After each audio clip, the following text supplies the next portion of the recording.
바울이 추구하는 삶, 추구하는 것은 자신의 삶을 변화시킨 다메섹 도상에서 만난 예수 그리스도를 알고 예수 그리스도를 얻고 예수 그리스도 안에서 발견되어지는 것이라고 우리는 깨달았습니다. 좀 더 구체적으로 이야기한다면 예수 그리스도의 고난에 동참하고 부활의 권능에 동참하고 부활 때에 영광된 자로 나타나기를 원하는 것이었지요. 바울은 그것을 이미 얻었거나 온전히 이루었다고 자만하는 것이 아니라 오직 그것을 붙잡으려고 쫓아가는 중이라고 말합니다. 즉 바울은 자신이 예수 그리스도를 만나서 회심한 이후 인생 전체를 하나님 나라에 갈 때까지 성화를 부단히 이루어가는 중이라고 하는 것이지요. 그러면서 그것을 마치 고대 올림픽에서 달리기 하는 선수가 승리한 후에 받을 상을 생각하고 뒤를 보지 않고 오직 앞에 있는 결승표 때만 바라보고 달리는 것처럼 그렇게 했다라고 하는 것이지요. 12, 13절 말씀을 다시 한번 읽어보겠습니다. 나는 이미 얻었거나 이미 온전해진 것이 아닙니다. 나는 그것을 붙잡으려고 쫓아갑니다. 이는 나도 그리스도 예수께 붙잡혔기 때문입니다. 형제들이여, 나는 그것을 붙잡았다고 생각하지 않습니다. 그러나 이 한 가지만은 말할 수 있는데 곧 뒤에 있는 것은 잊어버리고 앞에 있는 것을 붙잡으려고. 13절 말씀 말미에 이런 말이 나오죠. 뒤에 있는 것은 잊어버리고 앞에 있는 것을 붙잡으려고 쫓아간다라고 했습니다. 뒤에 있는 것이다라고 하는 것은 예수 그리스도를 만나기 전의 상태를 말하는 것이겠죠. 또 하나님을 인격적으로 만나기 전의 상태를 말하는 것입니다. 즉 바울의 말대로 한다면 육체적인 것을 신뢰했었던 시절을 말하는 것입니다. 바울은 예수 그리스도를 만나기 전에는, 즉 과거에는 자랑할 것이 아주 많이 있었다고 5절부터 9절까지 소개하고 있었지요. 그 당시 유대인에게 있었던 역사적 관념에 비추어 보면 참으로 놀라울 정도로 자랑할 만한 혈통과 지위와 명예를 가지고 있었습니다. 그러나 예수 그리스도를 만난 후에는 그것이 세상적으로 아무리 좋은 것이라 할지라도 무엇으로 배설물처럼 여겼다라고 그는 고백하고 있습니다.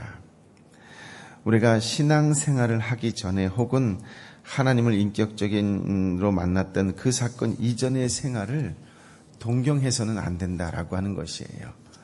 이스라엘 백성도 출애굽하고 나서 종종 애굽에서 나온 후에 과거를 동경하다가 하나님으로부터 징계를 받곤 하였지요. 그렇습니다. 때론 우리가 예수 그리스도를 따라간다라고 하는 것이 결코 쉽지 않은 상황과 환경을 만날 때가 많이 있지요.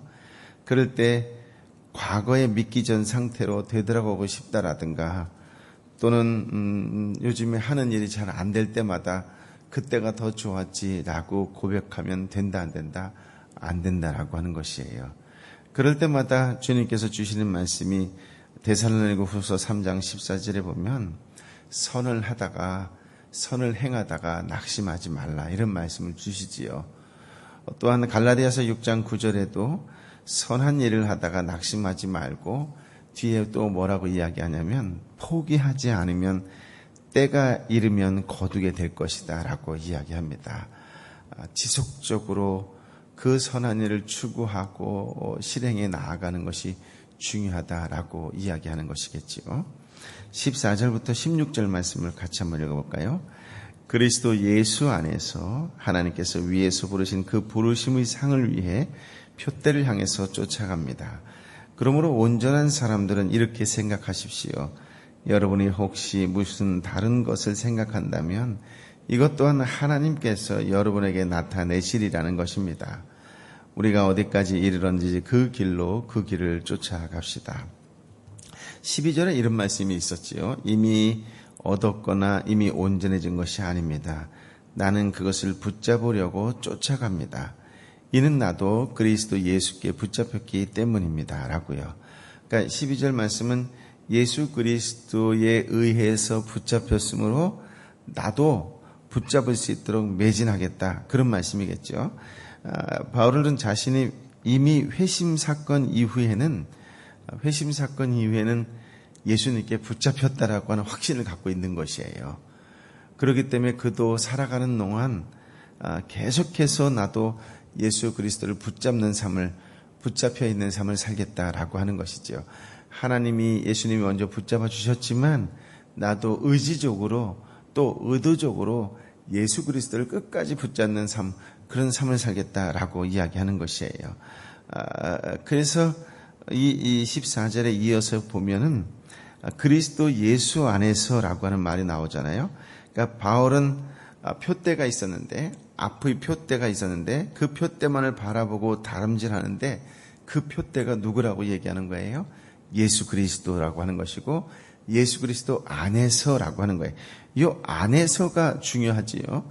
예수 그리스도 안에서라고 하는 말은 내 삶의 목표와 내 삶의 목적이 오직 예수 그리스도 안에서, 이 안에서라고 하는 것은 성품이라고 하는 거예요. 성품. 즉 예수 그리스도의 성품을 닮아가는 것이다라고 하는 거예요. 그러니까 바울의 인생에 있어서의 목표와 목적뿐만 아니라 저와 여러분의 인생에 있어서의 목표와 목적이 오직 예수 그리스도 안에서, 즉 예수 그리스도를 닮아가는 것이 되어야 된다라고 하는 것이에요. 그러니까 바울은 한결같이 주장하는 것이 있다면 예수 그리스도의 성품에 대해서, 그분의 성품을 닮아가는 것을 이야기하는 거예요. 그렇습니다. 저와 여러분의 인생의 목표는 예수 그리스도를 붙잡는 것이에요. 예수 그리스도를 붙잡는 것은 예수 그리스도를 아는 것이고 예수 그리스도께 참여하는 것이다 라고 하는 것입니다. 그것은 또 예수 그리스도를 닮아가는 것이에요. 다른 말로 표현한다면 예수 그리스도의 형상을 이루어가는 것입니다. 그래서 어디까지? 예수 그리스도의 장성한 분량에 이르기까지 자라도록 해야 된다라고 하는 것이에요. 그것이 저와 여러분이 이 땅에 살아가는 신앙생활의 목표이자 표준이 되어야 되는 것이고, 또 그것이 저와 여러분이 이 땅에 살아가는 사역의 목적이 되어야 된다라고 하는 것이에요. 그래서 갈라디아서 4장 19절에 보면 바울은 교인들이 그리스도의 형상에 이루기까지 그들을 위해 해산하는 수고를 아끼지 않았다라고 표현을 하지요. 우리가 예수님을 구주로 영접하여 구원을 얻으면 이제 우리의 삶은 계속해서 성화를 이루어가는 삶을 살아야 된다라고 하는 거예요. 이미 얻은 구원을 계속해서 이루어간다. 그리스도의 형상에 이르기까지 성화의 그 길을 멈추지 않고 지속적으로 걸어가고 달려가야 된다라고 하는 것이지요. 그래서 앞서 2장 12절에 뭐라 그랬어요? 두렵고 떨림으로 너희의 구원을 이루라 라고 말했던 것이에요. 그래서 종국에 우리가 어디까지? 예수 그리스도를 아는 데서 계속 자라요. 신앙 인격이 점점 하나님의 사람답게 만들어져야 한다라고 하는 말씀입니다. 그래서 14절에 바울은 하나님이 위에서 부르신 부름의 상을 위해, 그 상을 위해 쫓아간다고 했던 것이지요. 마치 달리기 하는 경주자가 앞에 있는 표대를 똑바로 보고 경주를 하는데 결승선을 통과하여 승리한 자에게 상이 주어졌다라고 하는 것을 빗대어서 이야기하는 것이지요. 심판관이 높은 단 위에서 승리자를 부르면 승리자는 높은 단으로 올라가서 상을 받겠지요. 경주자가 달리기 하는 것은 모두 그 상을 받기 위해서 달리는 것이다 라고 하는 것입니다. 바울은 인생의 경주에서 뒤의 것은 잊어버리고 앞에 있는 표대만 향해 달려가는데 하나님이 불러주실 그 상을 바라보고 믿음의 경주를 했다라고 하는 것이지요. 그렇습니다. 바울은 그리스도의 부활의 권능을 덧입어 부활할 것을 믿었고 영광의 몸으로 변화되어 하나님 나라에 들어갈 것을 믿었습니다. 그리고 주님을 위해 산 자들에게는 상을 주신다라고 하는 것을 믿었던 것이지요. 그래서 그 상을 바라보고 생명을 다하여 사역을 했던 것입니다. 바울은 그 영원한 상을 얻기 위해 자기 생명을 아끼지 않았는데 그 자기 목숨을 아끼지 않은 구체적인 대목이 바로 고린도후서 11장 23절부터 28절까지의 말씀인데요. 제가 한번 읽어보겠습니다. 바울은 온갖 육체적 핍박과 고난과 위협을 당했고 심적인 갈등과 영적인 번민을 의하여 쉴 새가 없었습니다. 40대에 하나 빠진 매를 5번이나 맞았고 태장을 3번이나 맞았고 돌에 1번 맞고 배가 파손하여 일주일 주야를 깊은 곳에서 지난 적이 3번이나 있었습니다. 여행에서 강의 위험과 강도의 위험과 동족의 위험과 이방인의 위험과 시내의 위험과 광야의 위험과 바다의 위험과 거짓 형제 중의 위험을 당했습니다. 또 수고하며 애쓰고 여러 번 잠을 자지 못하고 줄이며 목마르고 여러 번 굶고 춥고 헐벗었습니다. 그 외의 일은 고사하고 오히려 날마다 바울의 속을 눌리는 일이 있었으니 곧 모든 교회를 위하여 염려하는 것이라고 말하고 있습니다. 그렇습니다. 그는 교회가 바로 세워지고 교인 한 사람이 바로 세워져서 그 구원을 이루는 일에 신실하게 갈 수 있도록 도울 수만 있다면 그는 어떤 고난과 고통도 기꺼이 감당하는 해산의 수고를 아끼지 않는 그런 하나님의 사람이었다라고 하는 것이지요. 디모데후서 4장 9절 이하에 보면 그는 동역자로부터 많은 상처를 받았다라고 하는 장면도 나옵니다. 어찌 보면 세상적으로 표현할 때에 참으로 피곤한 인생이었습니다. 그런 가운데에서도 사도행전 23장 1절에 보면 그는 범사의 양심을 따라 주님께 받은 사명을 다했다라고 기록하고 있어요. 바울이 그렇게 한 것은 오직 14절의 말씀처럼 주님 앞에 갔을 때 받을 위로와 상급을 바라보았기 때문이에요. 바울은 이 세상을 목적으로 살지 않았습니다. 자신의 유익과 다른 사람의 칭찬을 얻기 위해 살지 않았다라고 하는 것이지요. 오직 하나님께 받을 칭찬을 위해서 살았다라고 하는 것입니다.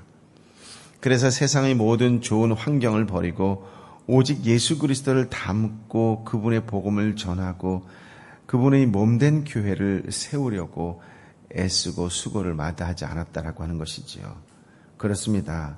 그는 더 좋은 가치와 목적을 위해 살았다라고 하는 것이지요. 예수님께서 요한복음 6장 27절에 이렇게 말씀하시지요.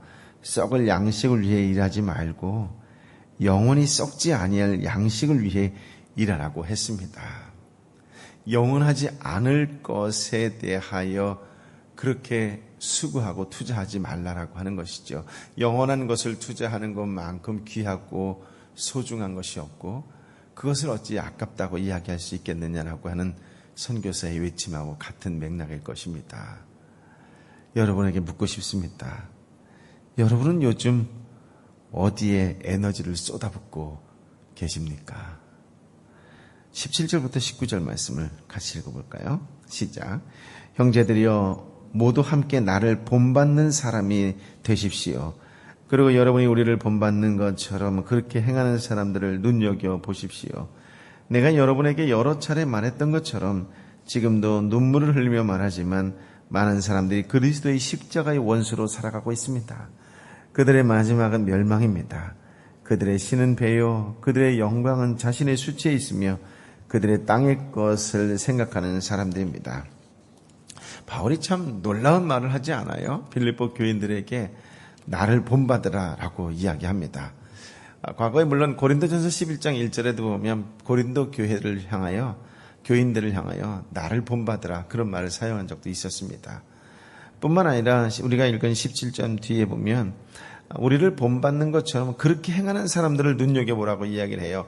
그러니까 나를 본받으라고 했을 때 그 본받은 사람들이 있다는 것이죠. 아마도 디모데나 에바브로디도를 두고 하는 말일 것입니다. 여러분 인생을 살면서 특별히 예수 그리스도를 믿으면서 나를 본받으라 이렇게 이야기할 수 있는 리더가 있다면 얼마나 좋을까요? 아니 가정 안에서 자녀들에게 신앙의 삶을 살아가는 엄마 아빠가 너는 아빠를 닮았으면 좋겠다. 엄마의 그 신앙을 닮았으면 좋겠다.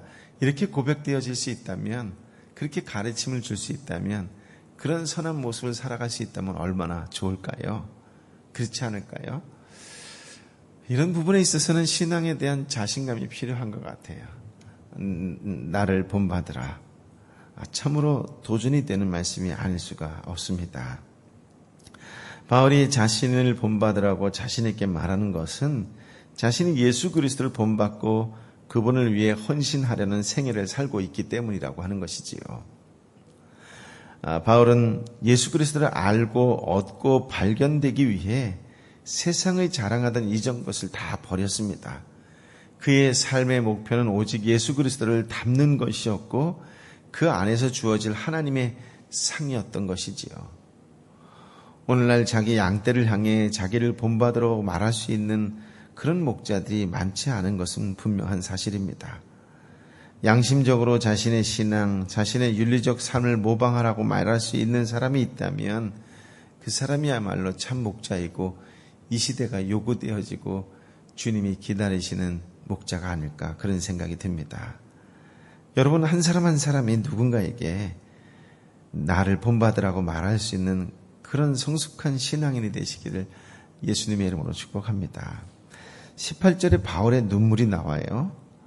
바울이 눈물을 흘리는 심정으로 말하고 싶은 것이 있었는데 그것이 무엇이었냐면 웬일인지 사람들이 십자가의 원수로 행하는 것이 있었다는 것이에요. 믿지 않는 자들은 당연히 그러겠지만 믿는 자들 가운데에서도 십자가의 원수로 살아가는 사람들이 있었다라고 하는 것이에요. 물론 앞서 3장 2절에 말하고 있는 유대주의자들을 염두에 두고 한 말일 것입니다. 로마서 9장에 있는 말을 빌려 이야기한다면 동적인 유대인들은 이방인들보다 구원을 먼저 알았음에도 불구하고 예수 그리스도를 부인하고 구원을 얻지 못하는 것을 생각할 때마다 눈물을 흘리지 않을 수 없었던 것이겠죠. 그런 동족에 대한 안타까움, 긍휼의 마음이 있어서 그랬을 것입니다. 그들은 예수 그리스도가 하나님의 아들이라고 하는 것을 철저히 부인했어요. 예수 그리스도의 십자가의 죽음이 율법에 의해 저주받은 죽음이라고 이야기했습니다. 그들은 결단코 예수 그리스도가 메시아가 아니라고 이야기합니다. 예수 그리스도를 믿음으로 구원받는다는 그 진리를 부정하고 오히려 예수 그리스도를 믿는 자들을 조롱하고 예수 그리스도의 몸된 교회를 허무는 자들이었습니다. 결국 이들의 결론은 무엇일까요? 결말은 어떻게 될까요? 19절에 보면 뭐라 그래요? 그들의 마지막은 멸망일 수밖에 없다고 이야기해요. 믿지 않는 자에게 가해질 것이 있다면 그것은 형벌만이 기다리고 있을 뿐이라고 이야기하는 것이죠. 그러면서 바울은 이제 그들의 윤리적 가치관에 대해서 지적을 할 때에 뭐라고 얘기하냐면 그들의 신은 배요, 그들의 영광은 자신의 수치에 있으며 그들은 땅의 것을 생각하는 사람이다 이렇게 이야기를 해요. 그들의 신은 배요라고 하는 것이 무엇이냐면 이 신은 그 신이에요, 신. 근데 배라고 하는 건 그들의 뱃속에 무엇이 들어갈 것인가 하는 것만 생각하는 거예요. 내 뱃속에 무엇을 채울 것인가 라고 하는 우상으로 가득한 수준에 이르렀다라고 하는 표현입니다. 영광은 자신의 수치에 있다라고 하는 말이 무엇이냐면 오직 할례만을 강조하고 부르짖는 것을 말하는 거예요. 고대 사회에서 남자들이 운동 경기를 하거나 이러면 말 그대로 팬티 하나만 입고 다 벗고 싸워요. 때에 따른 팬티조차 입지 않고 다 벗고 싸워요. 그러면 사람들이 할례를 받은 자 받지 않은 자를 딱 구분할 수 있었어요. 그때 이방인들이 그것을 굉장히 수치스럽게 여기고 부끄럽게 여겼어요. 심지어 할례 받은 사람을 굉장히 방탕하고 정욕적인 사람이라고 멸시를 했어요. 그렇기 때문에 이방 사람들이 구원을 얻기 위해서 예수를 믿으려고 할 때 이 할례 부분이 걸렸던 거예요. 저렇게 세상 사람들이 손가락질하고 멸시하고 무시하는 할례는 받고 싶지 않다 이런 생각이 들었던 거예요. 그래서 바울이 이방 사람들이 예수를 믿을 때 이 마음의 짐을 덜어주기 위해서 예루살렘으로 가요. 그래서 예수님 앞에 구원을 얻는 조건이 할례 받는 것이 아니지 않느냐라고 예루살렘 공의에 가서 이야기해서 그것을 인정받아요. 그것이 사도행전 15장 예루살렘 공의회라고 하는 거예요. 할례가 구원의 절대적인 기준이 아니다. 받아도 되고 안 받아도 된다. 이렇게 이야기를 해요. 결국 이방 사람들로 하여금 짐을 덜어주기 위해서 바울이 행한 행동이죠. 그런데 유대인들은 이 부끄럽다고 생각하는 이방 사람들의 할례 문제를 굉장히 자랑스럽게 생각했어요. 그러면 그럴수록 우리는 선택받은 하나님의 사람이다. 아브라함의 족속이다. 이것을 자랑했던 것이에요. 바울이 지금 이 부분을 지적하는 거예요. 응? 그것은 영광은 자신의 수치에 있다라고 하는 것이 바로 그거예요. 그것은 구원받는 데에 아무런 영향을 주지 않는다. 그런데 유대주의자들은 계속 뭐라고 얘기하냐면 구원을 받으려면 할례를 받아야 된다. 이렇게 이야기했던 것이에요. 하나님께 소망을 두고 살아가지 않는 자는 먹는 데에만 관심이 있고 돈을 버는 데에만 관심이 있고 육적인 욕심을 채우는 데에만 관심이 있다라고 하는 거예요. 그래서 디모데후서 3장 1절에서부터 5절의 말씀에 말세의 사람들이 온통 육체적이고 세속적인 만족을 위해서만 살아간다. 이렇게 나오는 것이에요. 이런 모습이 바로 십자가를 원수로 생각하며 살아가는 자들의 특징인데 바울이 이들을 볼 때마다 눈물이 났다라고 하는 거예요. 그러니까 바울은 대적자들을 원수로 보지 않았어요. 대적자들을 전도의 대상자로 보았다는 거예요. 그들을 위하여 눈물을 흘릴 수 있었어요. 그들의 영혼 하나하나를 볼 때마다 너무나 불쌍했던 거예요. 그렇기 때문에 그들의 영혼 하나하나를 볼 때마다 저들을 어떻게 하면 구원받을 수 있게 해줄 수 있을까? 저들이 어떻게 하면 예수를 메시아라고 고백할 수 있을까? 어떻게 하면 저들이 예수를 하나님의 아들이라고 고백할 수 있을까라고 하는 그 안타까운 마음에 그는 눈물을 흘렸다라고 하는 것이에요. 그는 원수 대하듯이 싸우거나 다투거나 이 전쟁을 치르지 않았다는 것을 우리가 주의하시고 명심하셔야 돼요. 바울의 마음에는 예수 그리스도의 긍휼이, 예수 그리스도의 용서가, 예수 그리스도의 사랑이 있었다라고 하는 것이에요. 여러분, 여러분에게 있어서 십자가는 어떤 의미입니까? 20절, 21절 말씀을 함께 읽어볼까요? 그러나 우리의 시민권은 하늘에 있습니다. 우리는 거기로부터 구원자 곧 예수 그리스도를 기다립니다. 그분은 만물을 그분에게 복종시킬 수 있는 능력으로 우리의 천한 몸을 그분의 영광스러운 몸과 같은 형상으로 변화시켜 주실 것입니다. 빌립보 시에 살고 있는 빌립보 사람들은 그 시에 사는 것에 대하여 굉장히 자랑스럽고 자부심이 있었어요. 왜냐하면 그 도시가 이 로마 도시하고 떨어져 있는 곳이었지만 그곳에 살고 있는 빌립보 사람들에게 로마 시민권을 주었거든요. 그러니까 로마 시민권이 있다라고 하는 것은 그 사람들이 야만 세계에 살다 할지라도 로마의 권위와 혜택을 누릴 수 있었고 내가 로마 시민이다라고 하는 그런 자부심을 품고 살 수 있었던 거예요. 바울이 이걸 이제 가져와서 하늘나라의 시민권에 대해서 이야기하는 거예요. 기독교인들은 이 세상에 살지만 하늘의 시민권을 가진 자로서 하늘을 목적으로 살아가야 한다라고 이야기하는 거예요. 저와 여러분이 이 세상 속에 사탄의 드글드글하는 공중권세를 잡고 있는 이 세상 속에 살아가고 있지만 우리의 신분은 어디에 있다? 하늘에 있다라고 하는 것을 강조하는 것이에요. 물질적이고 정욕적이고 세상적이고 마귀적인 세상 문화와 문명 속에 살아가고 있지만 그들의 가치관을 가지고 살아가서는 안 된다라고 하는 거예요. 로마인들은 어디에 가도 로마 시민으로서의 자부심과 당당과 혜택과 권리를 누렸던 것처럼 그리스도 예수를 믿는 사람이라고 한다면 어떤 상황 환경 속에 있다 할지라도 우리는 하늘 시민권을 가진 사람으로서 살아야 된다라고 하는 거예요. 하늘 시민권을 가진 세계관과 가치관을 가지고 살아야 된다라고 하는 것을 지금 바울이 선포하고 있는 거예요. 하늘의 소망을 두고 하나님 나라의 법과 가치관을 가지고 하나님 나라의 시민에 합당한 삶을 살아야 된다고 이야기하는 것이에요. 이런 사람들이라고 한다면 이 세상이 뒤틀어지고 헝클어지고 뒤섞인 세상 속에서 오직 한 가지 소망을 두고 있는 것이 있다면 무엇일까요? 내가 어떤 수고와 고난과 고통이 있다 할지라도 주님 반드시 다시 오실 것이라고 하는 그 약속을 붙잡는 거예요. 재림을 기다린다라고 하는 것이에요. 하늘의 시민권이 있다는 믿음을 가진 자는 예수 그리스도가 다시 오실 것을 기다린다라고 하는 것이에요. 예수 그리스도가 다시 오신다면 그때는 세상 모든 만물은 그 앞에 복종케 된다라고 하는 것이지요. 예수님의 재림의 때에는 만물을 다시 회복시켜 주실 것입니다. 그때에는 우리의 약한 몸도 영광의 몸으로 변화시켜 주실 것입니다. 이 세상에 살면서도 하늘의 시민권이 있음을 생각하며 살아가는 자는 당연히 세상 속에 갈등이 있을 수밖에 없어요. 왜 그럴까요? 죄와 싸워야 되기 때문에 그래요. 어제 분명히 말씀드렸지만 우리의 가야 할 그 길은 죄와 싸우는 길이에요. 우리의 승리의 길은 죄와 싸워서 이기는 길이에요. 여러분, 세상 가운데 살아가면 세상에 속하지 않기 위해서 우리는 피나는 싸움을 해야 합니다. 그 싸움을 해본 사람들은 이 세상 살다는 것이 결코 쉽지 않다는 고백을 할 거예요. 바울의 일생을 보세요.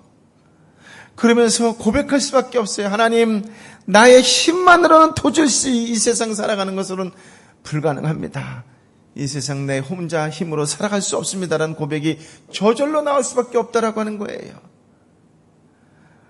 우리 속에 도저히 뿌리 뽑을 수 없는 그 무엇이 있다는 사실을 고백할 수 없다라고 하는 것이에요.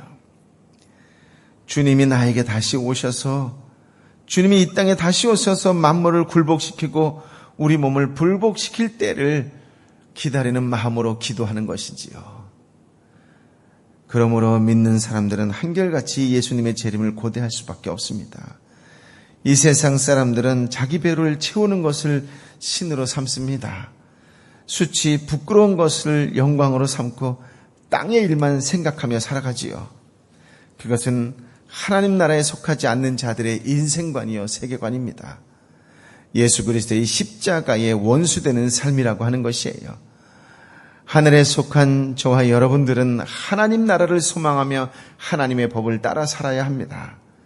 예수 그리스도의 재림을 통해 하나님 나라에 들어가는 것을 소망하며 살아가는 것이지요. 그렇다면 이 땅에서 예수 그리스도의 고난에 기꺼이 동참하며 그분을 닮아가는 성화의 길을 뚜벅뚜벅 걸어가는 것입니다. 그래서 그분의 영광에 참여하려 하는 것이지요. 오늘도 그 거룩한 길을 기꺼이 걸어가는 하나님의 신실한 동역자요 예수 그리스도의 사람으로 살아가는 복된 날이 되시기를 예수님의 이름으로 축복합니다. 아멘.